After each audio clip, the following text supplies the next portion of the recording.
네, 오늘은 자꾸 지치는데 어떻게 하죠? 자꾸 지치는데 어떻게 하죠? 라는 제목으로 하나님 말씀 증거하도록 하겠습니다. 인생은 투 트랙이라 그랬습니다. 이 업앤다운 이게 있는 게 아니고 좋을 때도 나쁜 게 있고 나쁠 때도 좋은 게 있고 이렇게 동시에 온다라는 것입니다. 그래서 인생이 이게 깔끔해지기를 기다리는 것은 어리석음이라는 거예요. 인생은 투 트랙이 같이 가는 겁니다. 오늘 이고니온에서의 사역을 한번 보십시오. 1절을 보니까 허다한 무리가 믿더라. 그러면 좋은 거잖아요. 뭐 잘 되고 있죠. 근데 2절을 보니까 선동하여 형제들에게 악감을 품게 하거늘 또 이렇게 방해하는 사람이 있었습니다. 그러니까 방해가 있으면 부흥이 있고요. 부흥이 있을 때 또 방해가 있고 그렇다라는 것입니다. 우리 일주일 동안에도 하나님 앞에서 우리가 동행해 살아가는데 좋은 것만 있지 않다고요. 그죠? 그렇다고 나쁜 것 속에서 또 하나님이 도우심이 있고 승리가 있다라는 것입니다. 그럼 이런 상황 속에서 열매를 거두고 승리하기 위해서 해야 될 일이 뭐냐? 단어로 얘기한다면 두 단어예요. 공급, 반복. 이걸 또 문장으로 설명한다 그러면 공급 없이 일하지 말라. 그리고 끈기를 가지고 무한 반복하라. 그게 하나님 백성들이 걸어가는 길이에요. 한 주간 동안에도 우리 하나님의 공급으로 일하시고 또 끈기를 가지고 옳은 것 무한 반복하면서 열매를 거두는 데까지 나아가는 우리 하나님 백성 되기를 바랍니다. 첫 번째는 공급 없이 일하지 말라는 것입니다. 오늘 3절을 주로 보겠는데 두 사도가 오래 있어 주를 힘입어 그랬죠. 주를 힘입었다. 능력의 근원이 뭔지를 안 거죠. 능력의 큰 것이 내게 있는 게 아니고 하나님께 있다. 파워 베이스가 하나님께 있는 인생이었다는 것입니다. 에베소서 5장을 보면은 18절에 술 취하지 말라 이는 방탕한 것이니 오직 성령으로 충만함을 받으라. 술 취한 사람의 특징이 무엇입니까? 이게 지치게 돼 있다라는 것입니다. 지치게 돼 있어요. 그래서 아침에 술 마시고 보세요. 뭐 배 아프다 그러고 해장해야 된다 그러고 우리 뭐 홍대 앞이니까 많이 쓰러져 있는 사람들 보고 그거 정상이 아니잖아요. 그죠? 완전 지치고 탈진한 모습이라는 것입니다. 그러니까 술 취하는 그 신 가지고는 안 된다라는 거예요. 그러니까 술 취하듯이 일하는 사람 있죠. 잠깐은 반짝 뜰지 모르지만 그게 올바른 방향이 아니고 이게 다 지치게 돼 있다는 것입니다. 근데 반대로 성령 충만함을 받으라. 성령으로 충만함을 받으라. 이거는 힘의 원천이라는 거예요. 그래서 일을 해도 고갈되는 사람이 있고요. 일을 하면 할수록 능력이 더 생기는 분들이 있어요. 그게 성령으로 일하기 때문에 그래요. 여러분 우리 교회 사역의 패턴을 아시죠?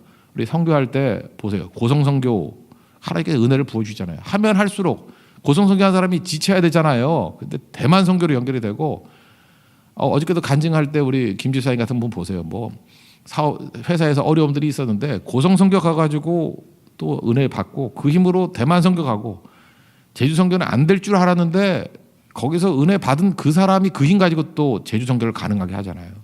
잘 보세요. 고갈돼요? 아니죠. 오히려 선교 간 사람이 선교 또 동참할 확률이 훨씬 더 높습니다. 성령으로 일하기 때문에 그래요. 성령으로 일하면 고갈되지 않고. 근데 이 원리를 모르는 사람은요, 그냥 평면적으로 놓고 내게 주어진 시간이 이 정도니까 뭐 골라가나 맨날 이러고 있어요. 그리고 맨날 뒤쪽에 뭐 자기 그 마음에 내키는데 이렇게 찍어놓고 여기나 가겠어 이래요. 그럼 마귀가 놔두나 그 2개월, 3개월 동안에 온갖 집중 포화를 다 해가지고 아무것도 못 가게 만들죠.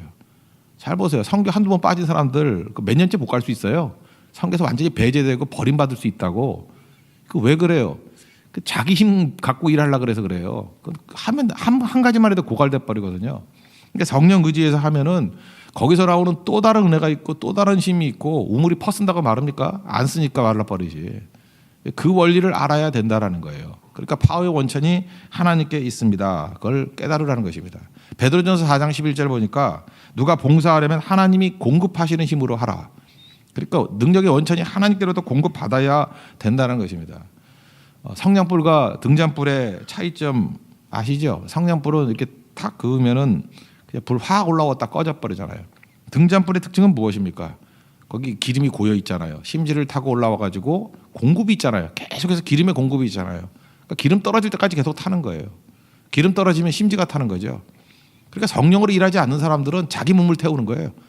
그래서 번아웃 돼 버리죠. 심지 태워가지고 그을음 생기고. 근데 성령의 공급이 있는 인생은 기름을 태우는 인생. 그래서 고갈되지 않는다는 것입니다. 이거 보여주려고 모세 부를 때도 출애굽기 3장에 보니까 하나님께서 어떻게 임재하십니까? 불타는 떨기나무 가운데. 불은 타 있는데 이게 타질 않는 거예요. 재가 되지 않는 거예요. 신기하죠? 세상에 이런 불이 어디 있어요?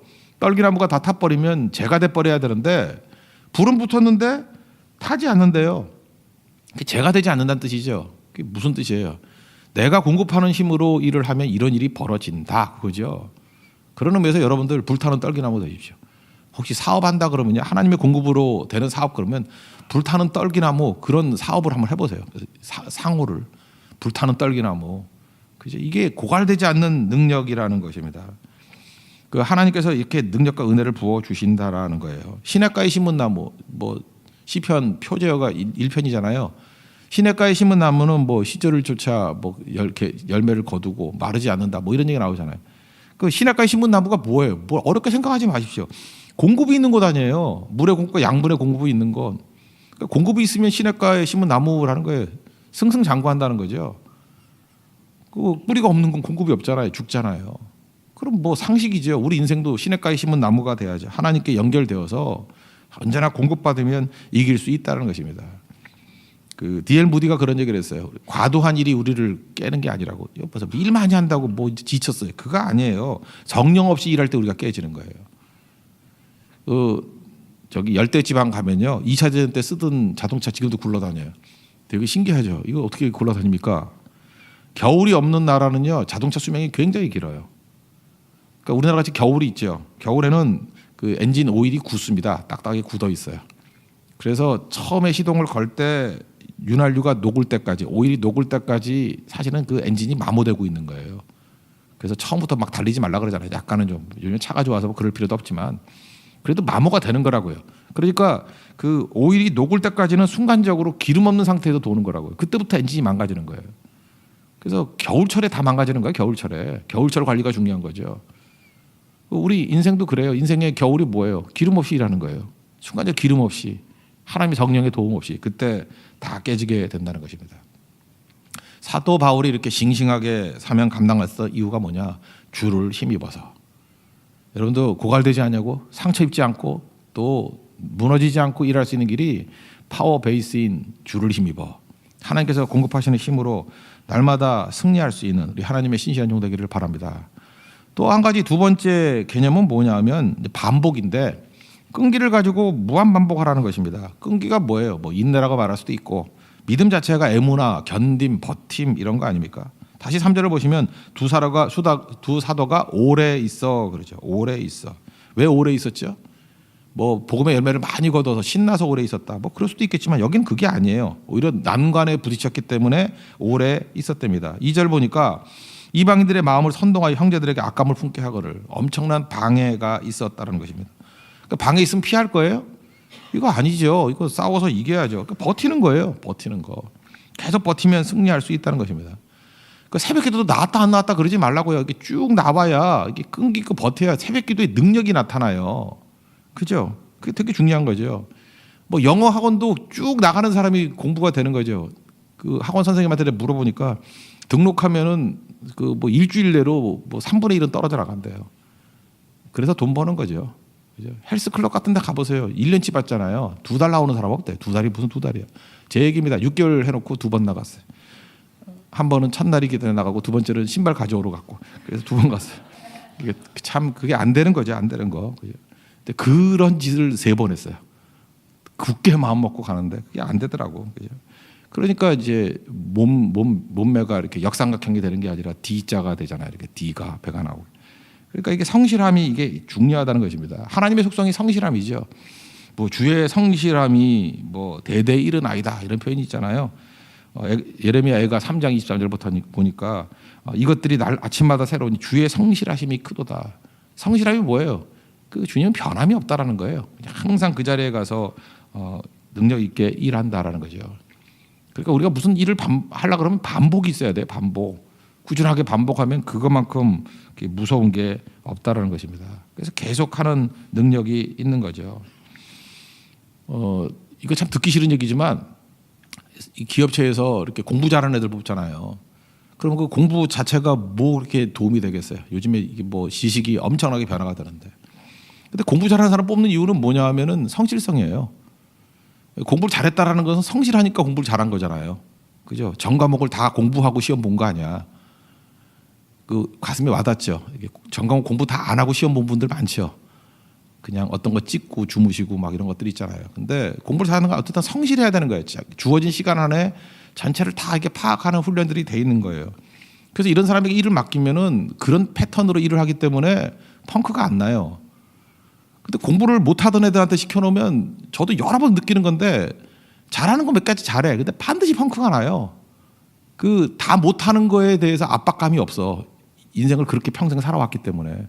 그렇게 중요한 일 못 맡기죠. 맨날 허드렛 일만 맡겨야지. 참 안타까운 거죠. 제가 이제 공부만 얘기했는데 이건 보편 타당하기 때문에 공부 얘기한 거예요.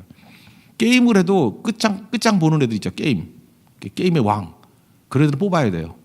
뭐든지 끝장 보면 성실하니까 게임의 왕이 된 거예요. 악기도요. 이렇게 잘하는 애들 있잖아요. 그냥 모든 곡도 다 외우고 막 치밀하고 이런 사람들.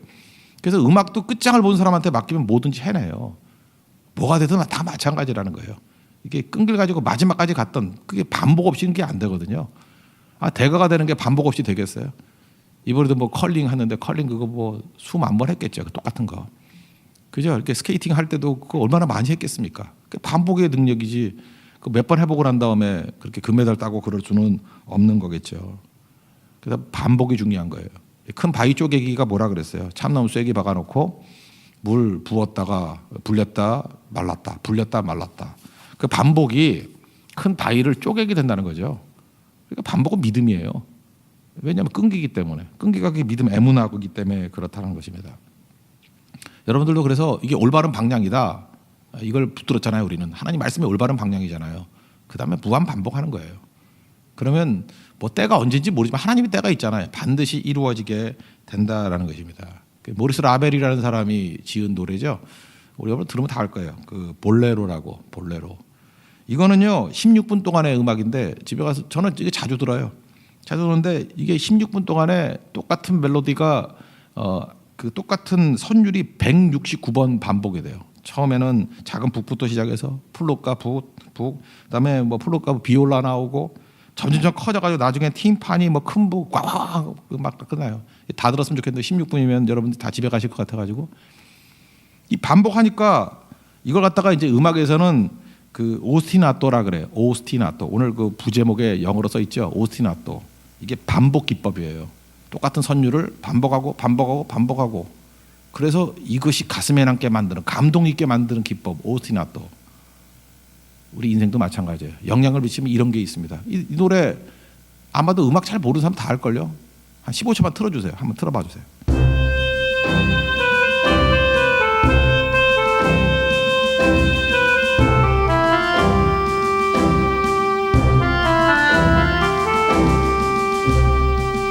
됐습니다. 거기까지만 해요. 이게 169번 반복돼요. 점점 커지면서. 그러니까 이게 뭐 머리에 뭐 완전히 각인이 되겠죠. 그래서 이 모리스 라벨의 이 볼레로는 다 알잖아. 웬만한 사람들.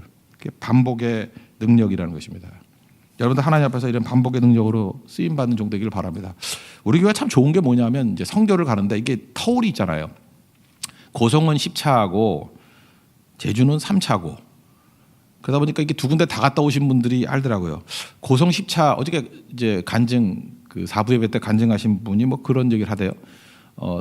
고성에 10차 이렇게 갔더니 거기서 되게 쉽게 되더라는 거예요. 열매도 있고. 그래서 그냥 다 성교가 그런 줄 알았대요. 근데 제주를 갔더니 3차 정도 되니까 이제는 시작이잖아요. 초반에 뭐 어려움들이 많이 있잖아요. 그래서 동시에 3차와 10차의 모습을 본 거예요. 아, 3차가 이렇게 험난하구나. 근데 이거를 반복하고 무한 반복하면은 이제 제주 10차 때도 지금 고성 같은 모습이 보여지겠구나. 이게 거의 하나님 시각 아니에요? 우리가 동시에 3차와 10차를 동시에 느낄 수 있는 데가 어디 있어요? 우리 같이 허구한 날 성교 가는 교회니까 느끼는 거지. 흘러가면 몰라요. 근데 똑같은 국내 성교인데 3차를 보고 10차를 볼 수 있다는 것은 이게 축복이에요. 눈이 확 열려버리는 거죠. 그래서 그분의 결론이 뭐예요? 반복, 무한 반복의 능력이 엄청난 거구나. 우린 또 가거든요. 또 할 거거든요. 제주 성교는 대만보다 힘들어요. 일단 1차 목표가 10명이에요. 교인 10명 되는 거. 10명 제대로 모이는 교회도 많이 없어요. 10명, 20명. 제가 볼 때 50명 정도가 되면 중형교회예요. 변화가 됩니다. 하나님 앞에서 이런 반복을 통해서 성교도 이루듯이 우리 인생도 마찬가지라는 거예요. 하나님께서 주신 올바른 방향을 가지고 끈기를 가지고 무한 반복해서 하나님의 뜻을 이룰 수 있는 믿음의 종 되기를 바랍니다. 그래서 우리 승리는 뭐예요? 두 가지죠. 능력의 원천 대신 그죠? 공급받는 인생, 하나님께 공급받는 인생이 되라. 그리고 방향이 올바르면 무한 반복해라. 그럼 반드시 승리를 이루는 하나님의 거룩한 종이 될 것입니다. 예, 모두 자리에 일어나겠습니다. 384장 우리 다시 한번 찬양하죠. 1절 찬양하겠습니다. 384장.